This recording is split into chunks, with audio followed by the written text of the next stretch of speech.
Let's get real, shoulder pain sucks, and today we're not gonna waste any of your time. We're gonna give you the top exercises to fix this problem short and long term.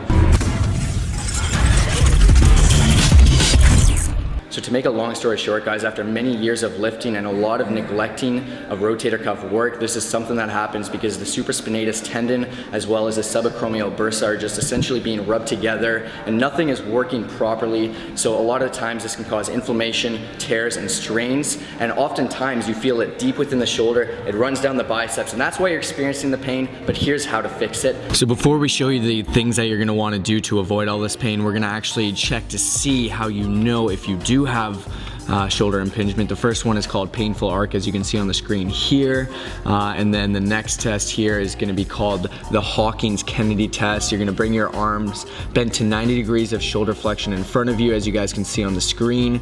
Crank your hand down with the help of your other hand, and you know, if this really bothers you, then you maybe have shoulder impingement. And last but not least, this is called Neer's test. You're going to want to raise your arm right out in front of you, thumb pointing downwards, and you may have shoulder impingement if this movement reproduces your symptoms. So as promised, we're going to show you short and long-term fixes. This is the short-term one. You're going to want to do 5 to 6 reps against the wall. Once you get to the level of your shoulders, as you raise the elbows up and they come off the wall, you're going to almost bring them together to try to further externally rotate the arm, as you guys can see on the screen here. By doing this, simply put, you're gonna be temporarily activating the rotator cuff, allowing you to reposition the head of the humerus to where it should be, therefore clearing more room to allow you to raise your arm above your head without any kind of pinching. So this is good while you're working out if you're feeling any kind of pain. First up, really simple, really obvious, but a lot of people don't tend to do the most obvious things. If it hurts, stop doing it. If it's a very sharp pain, you want to avoid this. Usually uncomfortable pain, sometimes you can push through, but not always. Especially with this issue, this is more prevalent.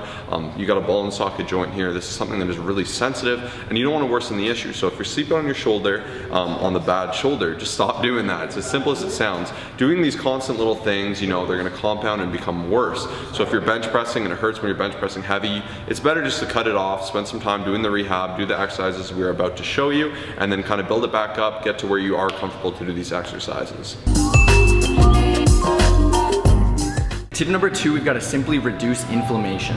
So if there's excessive inflammation, everything's just going to really be disturbed, it's going to bother you, and our goal here is to get that inflammation to go down, to subside, so that way we can move on to other movements to help you guys out. So there's a couple of ways to do this. You can go online, go to your local drugstore and buy some anti-inflammatory gel and apply that a couple times daily. On top of that, I'd highly recommend, and this is something I've been doing a lot lately, is just hot cold therapy for a couple times a day, 10 to 15 minutes.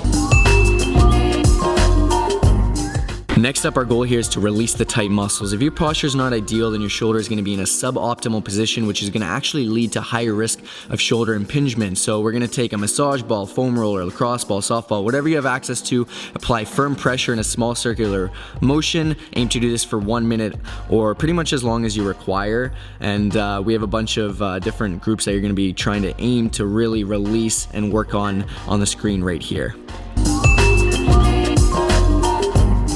Step number 4, we're going to begin with initial exercises. The goal here is to keep the shoulder as mobile as possible. On the screen here, you see me doing the pendulum. You're going to lean over to allow your arm to dangle underneath you. Use the momentum of your arm and swing from side to side, forwards, backwards, circles, and you can do 10 repetitions each. Next up, we've got forward leans. This is fairly simple. Just place your hand on the back of a chair, lean forward as you bring your arm in an upwards direction, and do this as much as you can without reproducing any pain, and you can repeat 20 times or just hold for 20 to 30 seconds. So next up, we have rotations. You're going to want to bend your elbow to 90 degrees, keep your elbows in contact with the side of your body, and proceed to rotate your arms outwards and inwards, and allow the shoulder to move as much as you can, once again without reproducing any pain, and repeat 20 times. So number 5, you're just going to go ahead and get a low resistance band. They're usually red, they can be a bunch of colors. They're pretty narrow here, it's maybe about 1 inch. And what you're going to do is just do this as an activation or warm up for any upper day, or even take the time to do these exercises at home.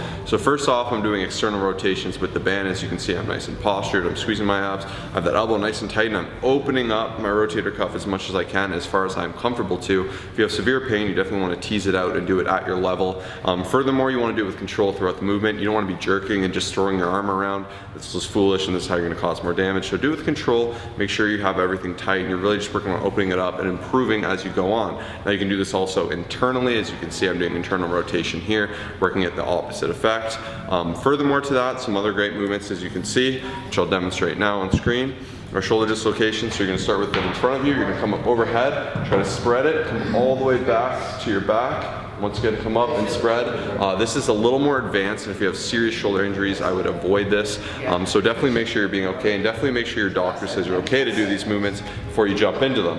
So you're gonna come overhead, stretch it out right back, come down, and this is really gonna wake and open up that shoulder. Another thing you can do is kind of warm up the rear delt's chest and just pull in, and just do some of these quick movements to get everything activated, warm, and just get that joint moving, and just work on its kind of ability to withstand this and grow, and you'll get some muscular endurance and some muscular strength out of it. So these are gonna make a yard of difference. Definitely implement these. So on top of the exercises Josh just showed you, we're also gonna do a couple more. This is gonna be focused on isometric training here. This is called the external rotation, and this is to make sure you don't aggravate the inflammation in your shoulder. It involves strengthening your shoulder muscles without moving.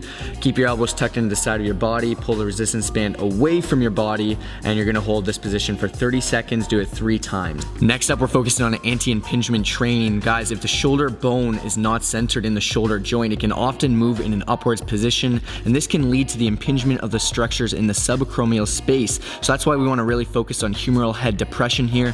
As you guys can see on the screen, basically you're going to just set up a resistance band high up. You can do it in a doorway, whatever works best for you. Hold at the bottom for 3 to 5 seconds, keep constant tension, and do this 10 to 30 times for 3 sets. Okay, so next up, we're gonna move right into the adduction, and similar, it's just gonna be placed up above head. Hold it for 3 to 5 seconds down at the bottom, and you're just gonna do this once again 10 to 30 times, and these are fantastic to be doing on top of those exercises that Josh was saying. Next up, we're moving into exercises where we're working against gravity, so we're starting off with the flexion. You're gonna wanna stand on the resistance band this time, aim to pull the resistance band upwards to shoulder height, hold for 3 to 5 seconds, return slowly down, repeat 10 to 30 times, and perform 3 sets of these. Okay, so and last but not least, we're moving right over into abduction. Similar, once again, you're standing on the resistance bands, you're pulling it to the side, holding for 3 to 5 seconds, and you're always, for every one of these exercises, keeping constant tension throughout. And once again, 10 to 30 times, perform 3 sets of these, and you guys will be well on your way to strengthening that rotator cuff. Hopefully this helps. Hopefully we can help alleviate some of that pain. At the end of the day, if it's severe, we definitely recommend seeing a doctor or a physio, something like that. But these are some home remedies that Kyle has personally used. As you can tell, he's very passionate about this to help alleviate that pain, stay in the game, stay long term. This is something I try to do actively because even though I don't have the pain, I like to try to do these movements to keep everything fresh. Shoulder and the knee are 2 very sensitive issues in weightlifting, and if they blow out, you're gonna be really in the rabbit hole for some serious damage. So definitely think with foresight, be intelligent, do these with control. And that's another great video. Hopefully you enjoyed it. Share it with a friend that could use it. Like, subscribe, comment, share, all that good stuff. Peace.